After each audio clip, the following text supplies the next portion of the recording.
Hi hello welcome to ఐకో media. ఊరించి ఉసూరు మనిపించారు ఈ గుంటూరు కారం మేకర్స్.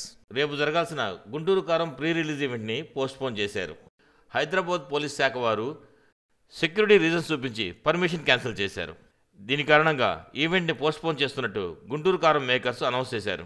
ఇది మహేష్ బాబు ఫ్యాన్స్కి కొంచెం నిరాశనే కలిగిస్తుంది. ఆల్రెడీ ఈవెంట్ కోసం తెలుగు రాష్ట్రాల్లోని పలు ప్రాంతాల నుంచి మహేష్ బాబు ఫ్యాన్స్ హైదరాబాద్ చేరుకున్నారు. ఇప్పుడు ఈవెంట్ పోస్ట్పోన్ చేయడంతో వారందరూ నిరాశ చెందారు. ఇక ఈవెంట్తో పాటు ట్రెజర్ లాంచ్ కూడా చేస్తామని ప్రకటించారు. ఇప్పుడు ట్రెజర్ లాంచ్ గురించి ఎటువంటి సమాచారం ఇవ్వలేదు. కనీసం రేపు సాయంత్రం ట్రెజర్నైనా లాంచ్ చేస్తారని మహేష్ బాబు ఫ్యాన్స్ ఎదురు చూస్తూ ఉన్నారు. ట్రెజర్ లాంచ్ గురించి తెలియాలంటే మరి కాసేపు వెయిట్ చేయాలి. మేకర్స్ ఇంకా కన్ఫర్మేషన్ ఇవ్వలేదు. ఫ్యాన్స్కి నిరాశ కలిగినప్పటికీ అర్థం చేసుకోవాల్సిందిగా గుంటూరు కారం మూవీ మేకర్స్ ఫ్యాన్స్ని కోరుతున్నారు. నెక్స్ట్ ఈవెంట్ డేట్ని మరి కాసేపులో తెలియజేస్తామని ప్రకటించారు. మరొక వీడియోలో మళ్ళీ కలుస్తాను. మా వీడియో కనుక మీకు నచ్చినట్లయితే మా ఛానల్ లైక్ చేయండి, షేర్ చేయండి, సబ్స్క్రైబ్ చేసుకోండి. మీ అభిప్రాయాన్ని కామెంట్ రూపంలో తెలియజేయండి. Thank you very much. Bye bye.